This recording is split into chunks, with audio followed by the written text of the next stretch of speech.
नमस्कार। राजनीतिक खबरों के सबसे दिलचस्प ठिकाने में मैं रूपेश मिश्रा आप सभी का स्वागत करता हूं। दोस्तों, कोरोना के कोहराम के बीच अगर आपको ये लगता है कि सियासत में कुछ नहीं हो रहा है तो शायद ये आपकी गलत फहमी होगी। सियासत में कभी भी ऐसा नहीं होता कि ये शांत हो। भले ही आपको बाहर से शांत नजर आ रही है, लेकिन अंदर खेमे बहुत कुछ पक रहा है। दरअसल कल शाम कांग्रेस पार्टी के एक वरिष्ठ नेता से टेलीफोनिक बातचीत हो रही थी, तो मैंने उनसे सवाल पूछा कि आखिर इस समय पार्टी में क्या हो रहा है।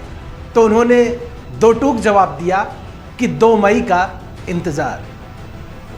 दरअसल 2 मई की तारीख इसलिए भी अपने आप में अहम है क्योंकि कहा जा रहा है कि जो 3 सीटों के उपचुनाव के परिणाम आएंगे उससे सूबे की सियासी दिशा और दशा तय हो जाएगी। और यह बात बिल्कुल सच है कि चाहे भारतीय जनता पार्टी हो या फिर कांग्रेस पार्टी हो, दोनों ही दलों को 2 मई का बेसब्री से इंतजार है। और सबसे ज्यादा यदि किसी को इंतजार है तो वो है पायलट कैंप। दरअसल सूबे में किस तरीके से सचिन पायलट और अशोक गहलोत के बीच वर्चस्व की जंग चल रही है, ये किसी से छिपा नहीं है। और सचिन पायलट बार बार मंत्रिमंडल विस्तार और राजनीतिक नियुक्ति को लेकर खुले तौर पे बयान भी देते रहे हैं।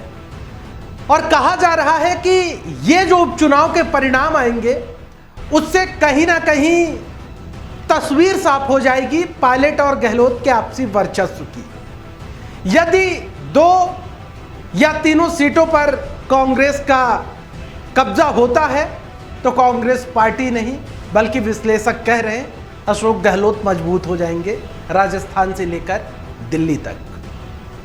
वहीं यदि इसके उल्टे परिणाम आते हैं तो जाहिर तौर पर इसका सीधा माइलेज सचिन पायलट को मिलेगा, क्योंकि सचिन पायलट नामांकन के अलावा ना तो चुनाव प्रचार में गए और उपचुनाव से भी कहीं ना कहीं अलग थलग नजर आए। वही बात भारतीय जनता पार्टी की करें तो भारतीय जनता पार्टी में भी कई दिग्गजों की प्रतिष्ठा दांव पर है। दरअसल वसुंधरा राजे उपचुनाव से बिल्कुल दूर रहीं। उन्होंने ना तो प्रचार किया और ना ही खुलकर सामने आई उपचुनाव पर। तो कहा जा रहा है कि वसुंधरा राजे इस चुनाव के मार्फत यदि भाजपा के अनुकूल परिणाम नहीं आता तो राजे सीधे केंद्रीय नेतृत्व के समक्ष यह मैसेज देने में कामयाब रहेंगी कि राजस्थान भाजपा में वसुंधरा के बगैर जीत के ख्वाब देखना भाजपा के लिए बेमानी है।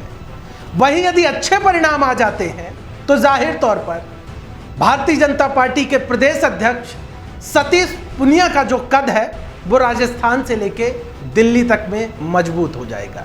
यानी जो वसुंधरा विरोधी जो लॉबी है वो लॉबी सक्रिय हो जाएगी मजबूती के साथ, और राज्य के सियासी भविष्य को लेकर कहीं ना कहीं प्रश्न चिन्ह खड़े होने लगेंगे। कुल मिला के कहा जा सकता है कि जो 2 मई की तारीख है वो राजस्थान की सियासत के लिए बेहद अहम होने वाली है।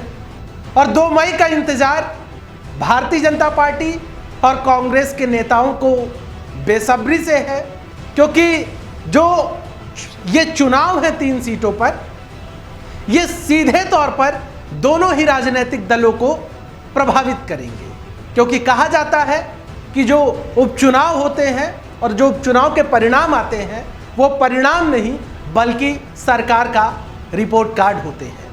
खैर, अब देखना होगा कि 2 मई की जो तारीख है और जो उसके परिणाम हैं वो किसकी किस्मत खोलते हैं और किसकी टेंशन बढ़ा देते हैं। दोस्तों, कोरोना का कोहराम बदस्तूर जारी है।